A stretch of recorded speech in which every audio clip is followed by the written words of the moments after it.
चलो जो स्टार्ट करते हैं रिवीजन ऑफ मॉड्यूल 2 अगेन। आपका जो टॉपिक है हमारा दैट इज इम्प्रॉपर इंटीग्रल।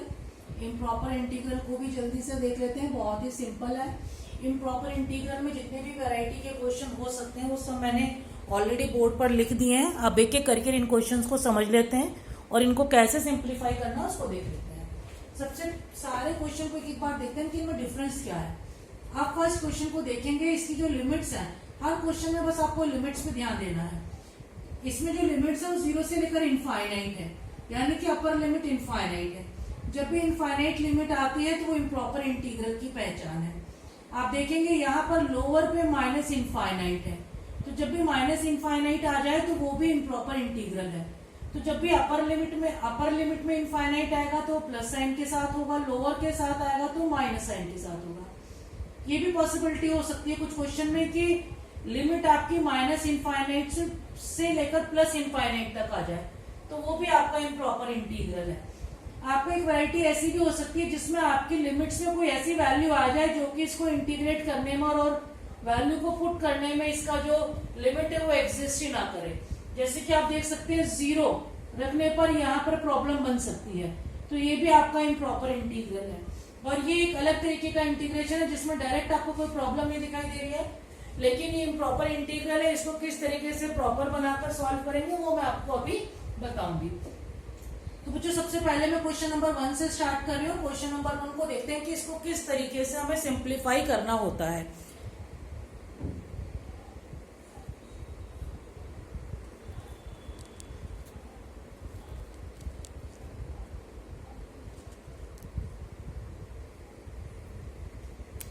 सबसे पहला काम है कि ये जो आपको लिमिट दे रखी है infinite, that is 0 to infinite dx upon 1 plus x square, इस इनफाइनाइट को हमें यहाँ पर रिप्लेस करना है। इसको रिप्लेस करने के लिए हम लोग यहाँ पर एक लिमिट लगाते हैं t टेंड्स टू इनफाइनाइट, और इस इनफाइनाइट को रिप्लेस कर देते हैं t से। अब क्योंकि यहाँ से इनफाइनाइट रिमूव हो चुका है तो ये बन गया आपका प्रॉपर इंटीग्रल, और यहां से आपकी वैल्यू आ गई है dx 1 plus x square. Just आपको इसको इंटीग्रेट करना और ये लिमिट अप्लाई करनी है, और अप्लाई करने के बाद आपको t की ये लिमिट भी अप्लाई करनी है। तो देखिए क्या निकल कर आएगा, limit t tends to infinite, integrate करेंगे, this is the integration tan inverse x। ये इंटीग्रेशन बना आपके पास tan इनवर्स x, लिमिट लगाई आपने 0 से लेकर t, ये बनकर आ गया limit t tends to infinite. ये वैल्यू बन गई आपके tan inverse t minus tan inverse 0। tan inverse 0 is equals to 0। यहां से अब आप ये लिमिट लगाएंगे tan इनवर्स इनफाइनाइट, ये बन जाएगा tan इनवर्स इनफाइनाइट, और tan इनवर्स इनफाइनाइट की वैल्यू होती है π/2। ये वैल्यू जो भी रिजल्ट है ये वैल्यू आपके पास निकल कर आ गया फाइनाइट। अगर आपके पास फाइनाइट आंसर निकल कर आएगा तो जो आपका आंसर होगा दैट इज कन्वर्जेंट। तो हम कहेंगे कि this integral is convergent and it converges at π/2। तो आपका जो आंसर होगा वो कन्वर्जेंट हो जाएगा और ये कन्वर्ज होगा एट π/2। तो ये आपका पहला क्वेश्चन था। याद रखेंगे जब भी आपका आंसर कोई भी फाइनाइट वैल्यू आएगी तो आंसर कन्वर्जेंट होगा, यानी कि ये जो इंटीग्रेशन है कन्वर्ज होगा एट द पॉइंट π/2। और अगर ये वैल्यू इनफाइनाइट या माइनस इनफाइनाइट आ जाए तो आंसर होगा डाइवर्जेंट। अब देखते हैं क्वेश्चन नंबर 2 को। तो आपको बस ये ध्यान रखना है बच्चों कि जहां पर भी लिमिट इनफाइनाइट है उस इनफाइनाइट को t से रिप्लेस करना और लिमिट लगा देनी है t टेंड्स टू इनफाइनाइट। अब देखते हैं क्वेश्चन नंबर 2। क्वेश्चन नंबर 2 में आप देखेंगे लोअर लिमिट है, इसलिए यहाँ पर माइनस इनफाइनाइट टू 0 आ गया है, e की पावर 2x dx। अब हमें इस माइनस इनफाइनाइट को रिप्लेस करना है किसी एक फाइनाइट वैल्यू से, उसको हम लेट कर लेते हैं t। तो यहाँ पर जो लिमिट अप्लाई होगी वो अप्लाई होगी t tends to minus infinite. तो t tends to minus infinite ये लिमिट लगाएंगे और यहां से हो जाएगा t से लेकर 0, यानी कि हमने माइनस इनफाइनाइट को t से रिप्लेस करा और लिमिट लगा दिया t tends to minus infinite.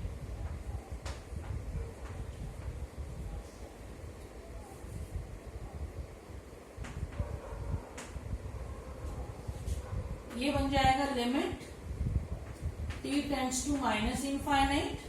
इसको इंटीग्रेट करेंगे बच्चों, e raise to the power 2x, 2x का हो जाएगा 2, लिमिट आ गई है t 0,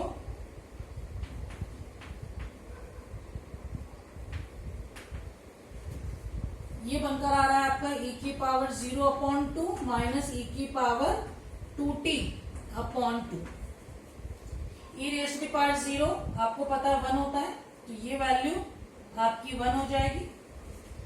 t की जगह माइनस इनफाइनाइट लगाएंगे तो ये आंसर आ रहा है आपका 1/2 minus e raise to the power, e की पावर 0 तो 1 हो गया, उसके बाद तो ये 1/2 आया minus e raise to the power, जहां जहां t है उसकी जगह minus infinite by 2।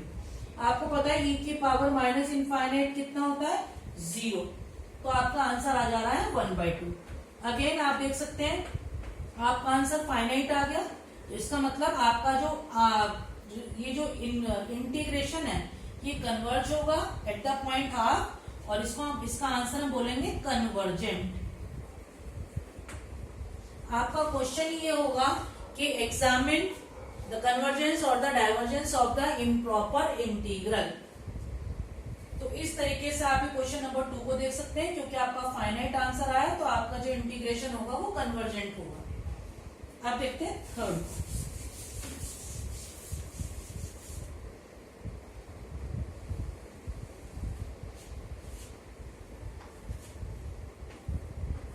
Minus infinite to infinite e की पावर माइनस एक्स dx। अब आपका दोनों ही जगह पर इनफाइनाइट और माइनस इनफाइनाइट आ रहा है, तो देखिए बहुत ध्यान से इसको रिप्लेस करेंगे। अब जो आपका ये लोअर माइनस इनफाइनाइट है आप इसको t1 मान लीजिए, इसको t1 मान लीजिए। आप इसको किसी एक ऐसी वैल्यू में ब्रेक कर दीजिए जिससे इस पर कोई साइड इफेक्ट ना हो, तो आप इसको पहले ऐसे लिख लीजिए, minus infinite comma 0, sorry minus infinite to 0 plus 0 to infinite. पहले तो आप इसको ऐसे लिख लीजिए, यानी कि इसको ब्रेक कर दीजिए दो इंटीग्रेशन में। एक ऐसी मिड टर्म वैल्यू ले लीजिए जिससे कि इसके इंटीग्रेशन की जो भी वैल्यू हो वो एग्जिस्ट करे। अब आप इस पर लिमिट लगा दीजिए, पहले इसको रिप्लेस करेंगे। तो रिप्लेसमेंट के लिए इसकी जगह हम सपोज t1 ले लेते हैं, इसकी जगह t2, तो रिप्लेस करेंगे t1 को माइनस इनफाइनाइट, तो ये हो जाएगा t1, ये हो जाएगा 0 e की पावर माइनस एक्स और dx। यानी कि this question is the combination of question number 1 and 2, और यहां पर आप इसको t2 मान लीजिए।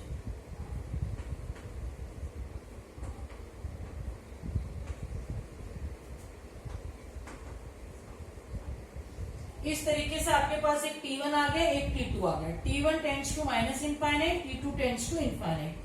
माइनस इनफाइनाइट को t1 मान लिया है और इधर इनफाइनाइट को t2 मान लिया है। इस तरीके से ये दो इंटीग्रेशन आपके पास आ गए। बहुत आराम से इसको इंटीग्रेट करेंगे और देखेंगे क्या निकल कर आ रहा है।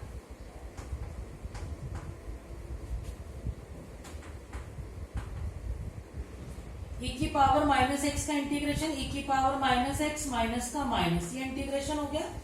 इसकी लिमिट है t1 से लेकर 0।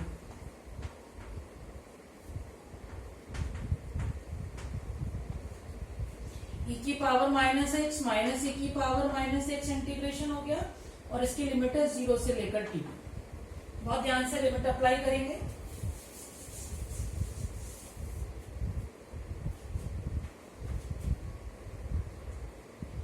e की पावर माइनस 0, पहले अपर लिमिट, फिर माइनस माइनस प्लस e की पावर माइनस t, और अभी हमें लिमिट लगानी है t1 tends to minus infinite, फिर प्लस लिमिट लगाएंगे t2 टेंड्स टू इनफाइनाइट, और ये देखिए क्या बन रहा है, माइनस e की power minus t2 minus minus plus हो जाएगा e की पावर 0। e की पावर 0 आप सभी बच्चों को पता है 1 होता है, यहाँ पर भी e की पावर 0 आपको पता है 1 हो जाएगा। ये वैल्यू तो पहले आपकी आएगी -1 प्लस e की पावर, जहां जहां t1 है उसकी जगह माइनस इनफाइनाइट, तो माइनस माइनस प्लस इनफाइनाइट हो जाएगा, फिर प्लस यहाँ पे देखिए क्या बनेगा, माइनस जहां जहां T2 है उसकी जगह पर आपको इनफाइनाइट रखना है, तो ये बन जाएगा e की पावर माइनस इनफाइनाइट, और ये वैल्यू आ रही है प्लस का 1। आप देख सकते हैं e की पावर माइनस इनफाइनाइट 0 होता है और e की पावर इनफाइनाइट इनफाइनाइट होता है। तो आपके पास ये -1 और ये +1, ये तो कैंसिल हो रहा है, आपका आंसर आ रहा है इनफाइनाइट। जब भी आपका आंसर इनफाइनाइट होगा तो आप बताएंगे कि ये जो इम्प्रॉपर इंटीग्रल है डाइवर्ज हो रहा है। आप आंसर लिख लीजिए डाइवर्जेंट।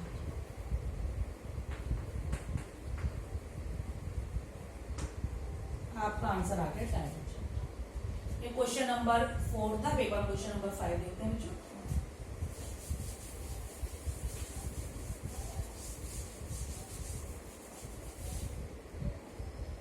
क्वेश्चन नंबर 4 देखते हैं। 0 to 1 dx upon x square.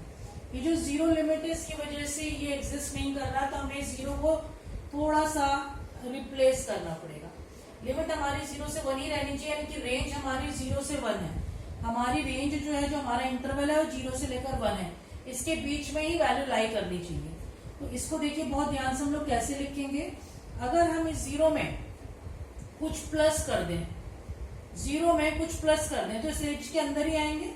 तो यहाँ पर हम एक एप्सिलॉन प्लस करके लिखते हैं और हम ये लिमिट लगा देते हैं कि एप्सिलॉन प्लस जो है टेंड्स टू 0, या आप इसको 0 प्लस कर लीजिए, ऐसा कर लेते हैं। यहाँ पर इसको एप्सिलॉन लिख लेते हैं और लिमिट लगा देते हैं एप्सिलॉन टेंड्स टू 0 प्लस, यानी कि 0 में हमने इस 0 की जगह बच्चों एप्सिलॉन लिखा है, और एप्सिलॉन है क्या, एप्सिलॉन टेंड्स टू 0 प्लस, यानी कि 0 में थोड़ा सा प्लस कर देते हैं जिससे कि वो 0 नहीं रहेगा, और 0 नहीं रहेगा तो हमारे इंटीग्रेशन में फिर कोई दिक्कत नहीं होगी। तो हम 0 को थोड़ा सा बढ़ाकर 0 प्लस कर दे रहे हैं, और 0 प्लस करने का मतलब वो इस रेंज के अंदर ही रहेगा, रेंज से बाहर नहीं जाएगा।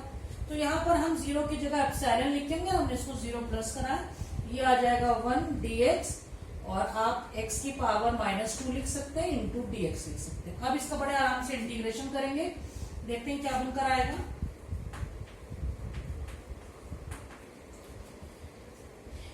ये x की पावर -2 + 1 अपॉन -2 + 1, ये इसका इंटीग्रेशन हुआ, और लिमिट आ गई है एप्सिलॉन से लेकर 1। क्या बन रहा है, x की पावर -1 माइनस, तो ये वैल्यू बन गई आपकी limit epsilon tends to 0 plus minus x की पावर -1 एप्सिलॉन 1, लिमिट रख देते हैं।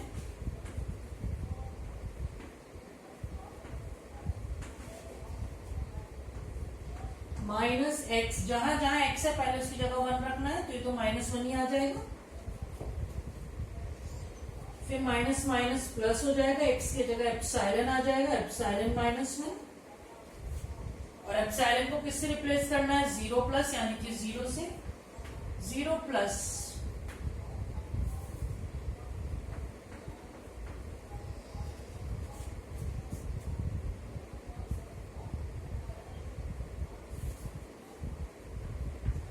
-1 + 1 अपॉन एप्सिलॉन आ रहा है, और 1 अपॉन एप्सिलॉन आपका हो जा रहा है 1/0, और 1/0 वैल्यू होती है इनफाइनाइट।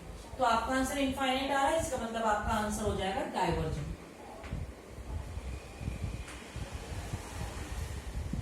तो आपका जो इंटीग्रेशन है वो डाइवर्ज हो रहा है एट द इंफिनिटी, इंफिनिटी पर जाकर डाइवर्ज हो जा रहा है।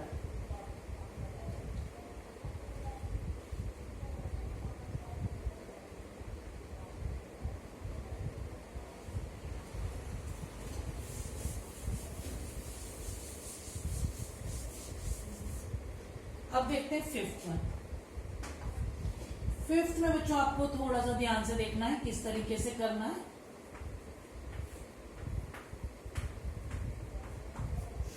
देखिए फिफ्थ में आप देख सकते हैं कि यहां पर भी आपको एक इंटरमीडिएट टर्म लेनी है, और वो टर्म ऐसी लेनी है जिसको यहां पर रखने से इंटीग्रल एग्जिस्ट ना करे, यानी कि हम इसको प्रॉपर पहले इम्प्रॉपर दिखाएंगे और उसके बाद इम्प्रॉपर से इसको प्रॉपर बनाएंगे।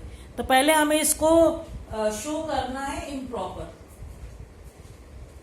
तो आप देखेंगे अगर x की जगह 2a आ जाए तो 2a माइनस 2a अपॉन 1/0, यानी कि 2a पर ये आपका इंटीग्रेशन एग्जिस्ट नहीं करेगा। तो आपने एक इंटरमीडिएट टर्म लेनी है 2a, इन दोनों यानी कि इस इंटरवल के बीच की कोई ऐसी वैल्यू। तो पहले हम ले रहे हैं 0 से 2a,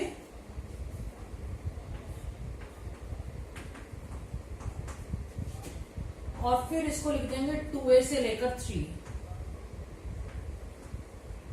स्प्लिट कर देंगे इंटीग्रेशन को 2 पार्ट्स में, एक हो रहा है a से लेकर 2a और एक हो रहा है 2a से लेकर 3। यहाँ पर जो 2a है वो हमारे लिए प्रॉब्लम करेगा, और यहाँ पे जो लोअर लिमिट में 2a है उसको वो हमारे लिए प्रॉब्लम करेगा।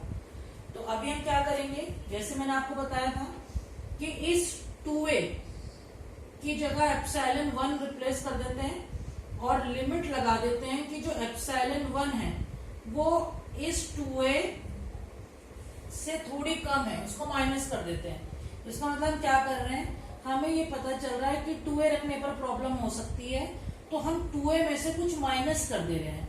2a में से कुछ माइनस करेंगे तो वो हमारी रेंज के अंदर ही रहेगा। तो यहाँ पर हम लिख रहे हैं कि एप्सिलॉन 1 को 2a में से कुछ माइनस का साइन लगाकर दिखा देते हैं कि कुछ माइनस करेंगे। वो बहुत ही माइन्यूट वैल्यू होगी, क्योंकि एप्सिलॉन आपको पता है कि ऑलरेडी बहुत छोटा होता है।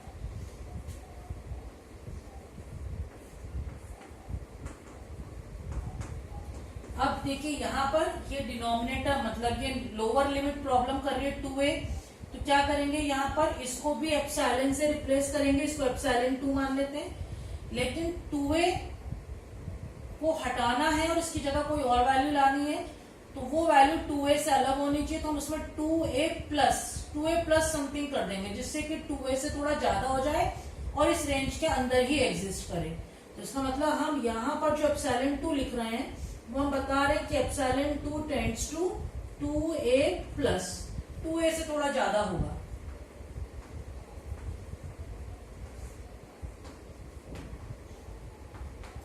इस तरीके से बच्चों आपको एक को एप्सिलॉन 1 से रिप्लेस करना है और एक को एप्सिलॉन 2 से रिप्लेस करना है।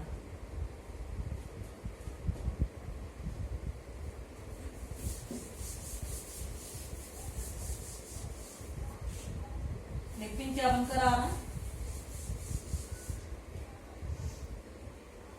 इसका इंटीग्रेशन करेंगे।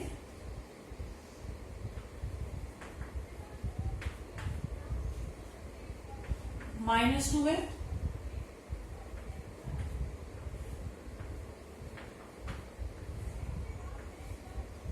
लिमिट है इसकी a से लेकर एप्सिलॉन 1,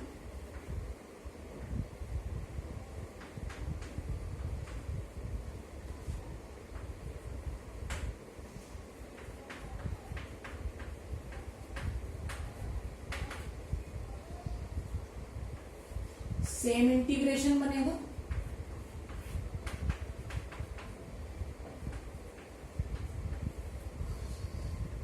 लिमिट हो जाएगी आपकी एप्सिलॉन 2 से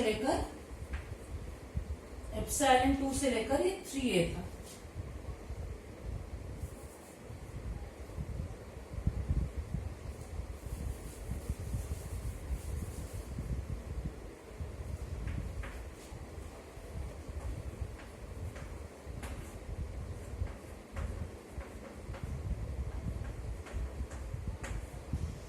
एप्सिलॉन 2 से लेकर 3a, और इसमें जो लिमिट थी वो थी epsilon 2 tends to 2a plus.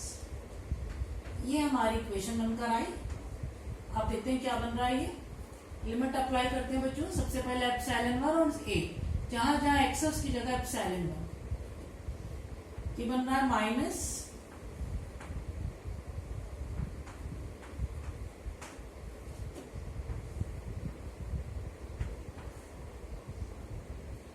x minus 2a, x की जगह epsilon 1 minus 2a plus 1 upon जहां x है उसकी जगह a माइनस 2a, 0 से लेकर एप्सिलॉन 1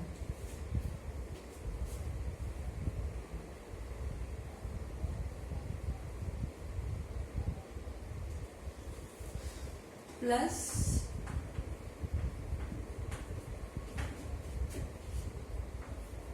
यहां पर देखें क्या बनेगा, पहले हमें लिखना है 2a x की जगह, सॉरी 3a माइनस 2a, और उसके बाद एप्सिलॉन 2 माइनस 2a। ये तो हम रख ही चुके हैं। बस अभी बाहर वाले लिमिट को अप्लाई करते हैं, देखते हैं क्या बनकर आ रहा है।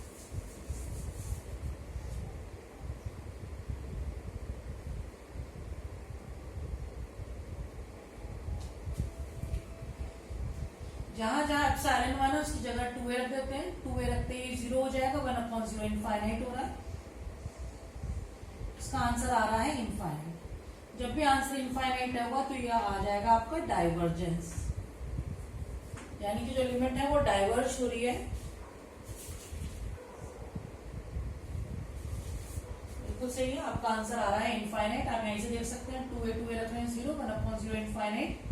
2a रखेंगे 2a माइनस 2a 1/0 इनफाइनाइट। तो डाइवर्जेंस है। यहाँ पर बच्चों मैंने आपको ये 5-6 वैरायटी के क्वेश्चन करे, इसमें सारे क्वेश्चन कवर हो गए हैं। बस आपको इन पर और ज्यादा क्वेश्चंस को प्रैक्टिस करना है। और this is all about the improper integral. You will get a question of 2 marks from this topic. इसको आप ट्राई करेंगे और अपना बेस्ट इसमें करने की कोशिश करेंगे। चलिए, थैंक यू बच्चों।